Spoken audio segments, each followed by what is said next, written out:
We've done a lot this month, ladies and gentlemen, covering Johnny Boy 11, and believe me when I say that it's been a hell of a ride. When I started the Author Appreciation Month, I wasn't expecting it be turned anything. I was more or less a whim of a thing, or at least the whole flip of a coin, more or less. But what this month has taught us is that Johnny Boy 11 is really good at what he does as an author, or at least as a fanfiction writer and a storyteller. Not only does he cover war very well, especially his combat scenes in many of his stories, but he also does a lot of good character-driven stories as well. Be it fanfiction or otherwise, he has created a very cool dichotomy around his stories. That is something I did not expect to actually work out in the end.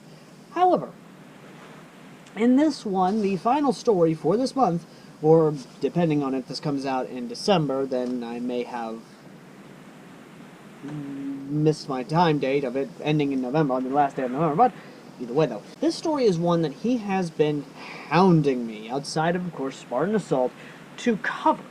Because he believes this one hasn't gotten a lot of love out of it. And I can't understand why it hasn't gotten a lot of love out of it. Because this story, Above and Beyond, is probably one of his best works yet. A very, honest-to-God, character-driven war drama that is very good. Not Star Wars or even Star Trek good, but it's in there. It does have very good character development and even very good character-driven storytelling and even world-building around the world that it is using to create. But ladies and gentlemen, before I begin, what exactly is Above and Beyond, and why is it one of Johnny Boy's most underappreciated pieces of work to date, and why you should go ahead and give it a read, and why you should look into the game series that's based off of. Before we begin, I know a lot of you have already probably went to the fanfiction, to the link below, and have already clicked on it to kind of give this thing a look at, and you have seen what it's combining. Halo and sunriders, or sunrider, or riders, whichever one you want to go with, be it the plural or the whatever, more or less. So you're asking me, what the hell is sunrider? Well, go to Google and you will get the answer to that question, because Google, on its official wiki, says Sunrider is a space visual novel / tactical RPG developed by Love in Space.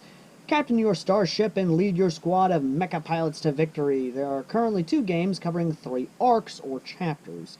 So in a weird way, this thing is a light novel and RPG element. I have no fucking clue what this thing is about, nor do I care. What I'm here to tell you is whether or not this story is worth the read. And, ladies and gentlemen, it is actually. Not only does this cover, of course, the aftermath of Halo 5, but also kind of covers a few other things. We do get our typical cast of characters that Johnny Boy 11 is well known for and is a criminal for in all of his Halo stories. We not only, of course, get Master Chief, but we also get Blue Team, Noble Team, and a few others. But we also get some Halo staples as well after Halo 4. We do get the Infinity, and of course the Sanghelios, of course the Swords of Sanghelios in this fleet as well. Of course, his staple being that these combined fleets are going off somewhere, some sort of FTL malfunction happens, and they end up in another part of the galaxy or another universe entirely, and they basically have to make do with what they got. However, unlike the other one, where the UNSC is god near indestructible, or damn near immortal, essentially, and is a tactical genius and tactically sound, and we haven't seen a Covenant story yet, or at least a Sanghelios story yet. I'd like for you to get on that, Johnny Boy, please, thank you. But in this case, it's more of, they are in a galaxy where a lot of shit's going on. To be exact, there are 2 major superpowers in this galaxy. We have the Alliance, or at least the Space Alliance, which is, in a sense, the... how do I want to put this nicely? What would have happened if we had the isolationist Democrats in charge of a galactic civilization, where we have Warhawk military members wanting to go to war? The other faction being the Pack, which is a combination of Nazi Germany and the Soviet Union. I say Nazi Germany because militaristic nationalism, or at least just a sort of socialist nationalism, and of course the Soviet Union because of their very much so militaristic expansionism, and basically saying everyone's equal when in reality you have a gun to your fucking head. So yeah, we've got that kind of shit show going on right now.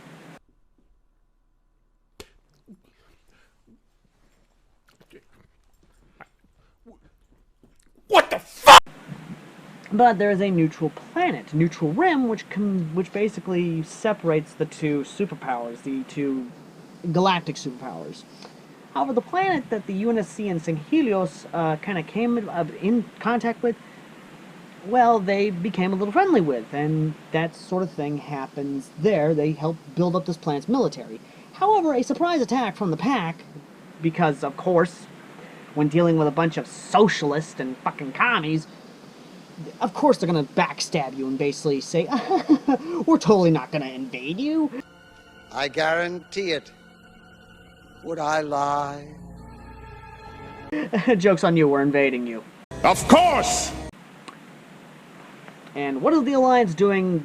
Just like any fucking Democrat now, they're sitting on their hands, closing their eyes, covering their ears, and pretending like nothing is happening. Please disperse! Nothing to see here, please! Jesus fucking Christ. Either way, though, what happens afterwards is that this planet, this neutral planet, who had their military fucking jump-started by the UNSC and, of course, the Swords of Helios, one of their ships, the Sunrider, and a UNSC ship, the Midway, escapes the destruction after being ordered to. And again, this is where the story takes a turn from a war drama, from a war story to a war drama, a character-driven war drama, where we follow the captain and the XO of the Sunrider as they're trying to not only find their allies, but also find a way to basically regroup their fleets. Try and essentially take it back to the pack, or at least basically the space commie Nazis. And that is where things get really fun, because we're following these people, we're getting to know these people, and yes, they do have, of course, Cortana and not only Master Chief and Blue Team, but also Noble Team on the ship. We follow their adventures, where they face pirates, where they face political intrigue and political backstabbing, where they basically are now in a war in of itself. We follow this crew, we get to know this crew, and we get to know these ships to try and find allies. Whether they do or not, I'm not going to say, because I want you guys to go read this for yourself, because this story combines a lot of elements from Johnny Boy 11's other fan fictions that we have covered. We get this sort of isolationist feel from Spartan Assault. We get this sort of hopelessness, this sort of hope that they'll be able to regroup with each other, hope to find their way home from, of course, the Heart of Eternia. We get this sort of militaristic, bombastic battles from all his fan fictions that involve the UNSC or the other factions.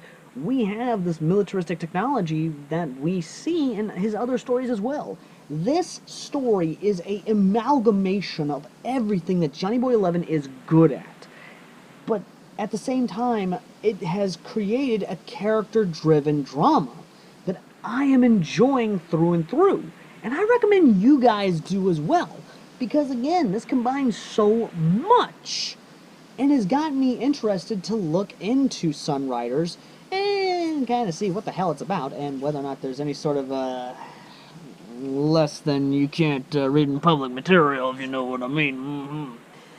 But either way, though, this story is the perfect time capsule. Well, not really time capsule, is the perfect encapsulation of Johnny Boy 11's skills, writing styles, and storytelling. Because again, this is, from what I've read so far, his only character drama, or at least character-driven story that that he has created. And I love it. I absolutely love it. But either way, though,